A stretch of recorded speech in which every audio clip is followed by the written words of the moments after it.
Hello students, আমার চ্যানেলে তোমাদেরকে স্বাগত। শুরু করছি মাধ্যমিক ভূগোল 2026 শর্ট কোশ্চেন মক টেস্ট। 15টি শর্ট প্রশ্ন আমি তোমাদের সামনে এনেছি। তো এই 15টির মধ্যে তোমরা কটি পারছো অবশ্যই একটুখানি আমাকে জানিও। আর এটি মক টেস্ট 1। প্রশ্নগুলি এমসিকিউ, শুদ্ধ ও অশুদ্ধ, শূন্যস্থান পূরণ, একটি বা দুটি শব্দে উত্তর দেওয়া আকারে আসবে, ঠিক আছে? তো আমি কিন্তু তোমাদেরকে মাঝে মধ্যে এরকম মক টেস্ট নেব, ইতিহাস, ভূগোল, এমনকি বাংলার। তো তোমরা শর্ট প্রশ্ন ঠিকঠাক পড়ছো কিনা নিজেরাও যাচাই করতে পারবে।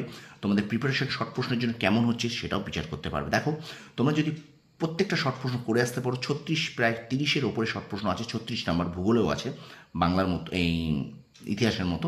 তো এগুলো যদি তোমরা ফুলফিল করে আসতে পারো, তোমাদের কিন্তু ভূগোলে 90-এর ওপরে তোমরা নাম্বার পাবে, এমনকি 100 পেতে পারো। ভূগোলে 100 পাওয়া যায় সঠিকভাবে লিখলে, ঠিক আছে? তো চলো, 15টি প্রশ্নের মধ্যে, ভূগোলের এই 15টি প্রশ্নের মধ্যে তোমরা কটি পারছো একটু দেখে নাও। আর একটু আমাকে কমেন্ট সেকশনে কমেন্ট করে জানাবে। 9734630593 এই হোয়াটসঅ্যাপ নাম্বারে তোমরা অবশ্যই আমাকে একটু জানাবে, বা তোমরা কমেন্ট সেকশনে কমেন্ট করে জানাবে যে তোমাদের এই 15টার মধ্যে কটা হলো, ঠিক আছে? দেখো, তোমরা যদি একটু না জানাও আমি কিন্তু বুঝতে পারবো না যে তোমাদের প্রিপারেশন ঠিক হচ্ছে কিনা, বা তোমরাও কিন্তু সততার সাহায্যে যদি এইগুলো করে থাকো তাহলে কিন্তু তোমরাও বুঝতে পারবে যে তোমাদের প্রিপারেশন সঠিক পথে এগোচ্ছে কিনা। কারণ আর বেশি সময় নেই, মাত্র আর 70-72 দিন বাকি আছে। সুতরাং ফাঁকি দেওয়ার আর জায়গা নেই। এই 70-72 দিন নিজেকে একদম গৃহবন্দী করে রাখো, লকডাউন করে রাখো। আমি আগেও ভিডিওতে বলেছি তোমাদের, ঠিক আছে? তো চলো শুরু করি। শর্ট কোশ্চেন মক টেস্ট মাধ্যমিক ভূগোল 2026, 15টির মধ্যে কটি প্রশ্ন পাচ্ছ অবশ্যই কমেন্ট সেকশনে কমেন্ট করে জানাও। দেখো, দুটি কড়ির মধ্যবর্তী অংশকে কি বলে? যারা জানবে একটু জানিও। দুটি কড়ির মধ্যবর্তী অংশকে কি বলে? এখানে সঠিক উত্তর হয়ে যাবে কিন্তু এরিটি, ঠিক আছে?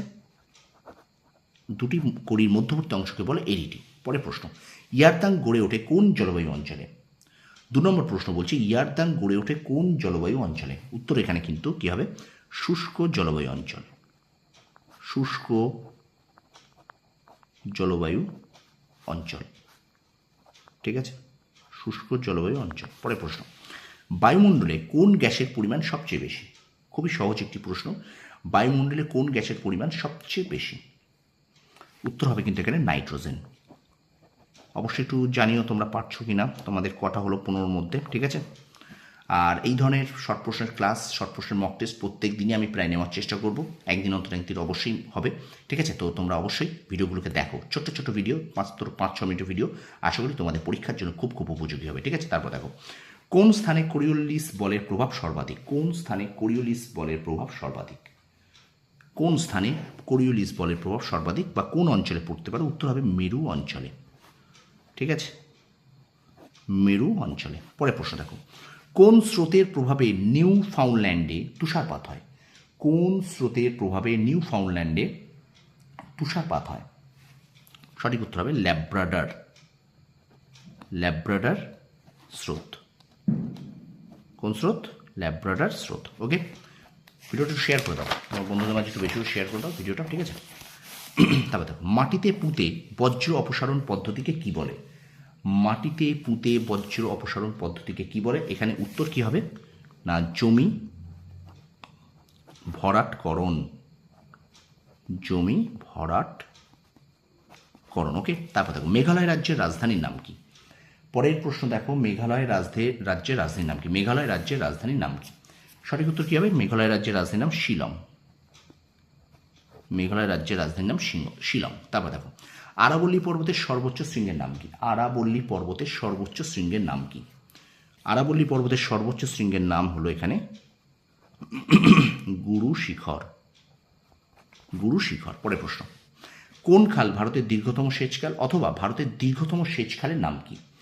ভারতের দীর্ঘতম সেচখালের নাম কি? বলো দেখি, একটু শেয়ার করে দেবে স্টুডেন্টস, একটু শেয়ার করে দেবে, ঠিক আছে? ভারতের দীর্ঘতম সেচখালের নাম হলো সারদা খাল। প্রত্যেকটা প্রশ্ন কিন্তু ভীষণ ভীষণ ইম্পর্টেন্ট। শর্ট প্রশ্ন খুঁটিয়ে পড়তে হবে, শর্ট প্রশ্নের মক টেস্ট এইভাবে দিতে হবে, নিজের শর্ট প্রশ্নের প্রস্তুতি এইভাবে করতে হবে, তবেই তোমার রেজাল্টটা ভালো হবে। শর্ট প্রশ্নের ফুল নাম্বার আনতে পারলে তোমরা কিন্তু অবশ্যই রেজাল্ট প্রত্যেকটা সাবজেক্টে ভালো করবে, ঠিক আছে? তারপর দেখো, প্রধানত কোন বায়ু প্রবাহ ভারতের জলবায়ুকে নিয়ন্ত্রণ করে? পরে প্রশ্ন বলছে, প্রধানত কোন বায়ু প্রবাহ ভারতের জলবায়ুকে নিয়ন্ত্রণ করে? উত্তর এখানে কি হবে বলো?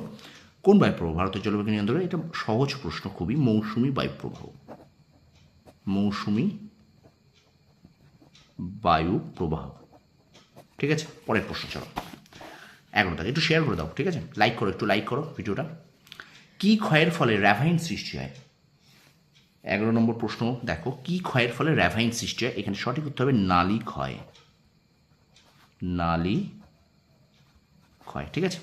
আচ্ছা, পরের প্রশ্ন, ভারতের প্রধান শীতকালীন ফসল কি, বা ভারতের প্রধান শীতকালীন ফসলের নাম কি? ভারতের প্রধান শীতকালীন ফসলের নাম, এখানে উত্তর হবে গম, ঠিক আছে। 13 দাগ, ভারতের রেল বগি কোথায় তৈরি হয়? ভারতের রেল বগি কোথায় তৈরি হয়? ভারতের রেল বগি কোথায় তৈরি হয়? কে বলো, ভারতের রেল বগি কোথায় তৈরি? পেরাম্বুর, পেরাম্বুর। সবাই পারছো? একটু বলো, একটু অবশ্যই কমেন্ট করো সবাই পারছো কিনা। আচ্ছা, 14 নম্বর প্রশ্ন দেখো, কোন শহরে নেতাজি সুভাষচন্দ্র বসু আন্তর্জাতিক বিমানবন্দর অবস্থিত? কোন শহরে নেতাজি সুভাষচন্দ্র বসু আন্তর্জাতিক বিমানবন্দর অবস্থিত? কোন শহরে? সঠিক উত্তর এখানে কলকাতা, ঠিক আছে। শেষ প্রশ্ন 15 নম্বর, ভারতের প্রথম বস্ত্র শিল্প কেন্দ্র কোন রাজ্যে গড়ে উঠেছে? ভারতের প্রথম বস্ত্র শিল্প কেন্দ্র কোথায় বা কোন রাজ্যে গড়ে উঠেছে? এখানে উত্তর হয়ে যাবে পশ্চিমবঙ্গ, উত্তর হয়ে যাবে পশ্চিমবঙ্গ। তো স্টুডেন্টস, এই 15টার মধ্যে তোমরা কতগুলো পারলে অবশ্যই কমেন্ট সেকশানে কমেন্ট করে জানাও তোমাদের 15-র মধ্যে কত হলো, ঠিক আছে। তোমরা অবশ্যই একটু কমেন্ট সেকশানে কমেন্ট করে জানাবে। তো ভিডিওটা ভালো লাগলে অবশ্যই লাইক করো, বন্ধুদের মাঝে বেশি করে শেয়ার করো। শর্ট প্রশ্নের এই ধরনের মক টেস্ট আমি তোমাদের নিতে থাকবো, ঠিক আছে।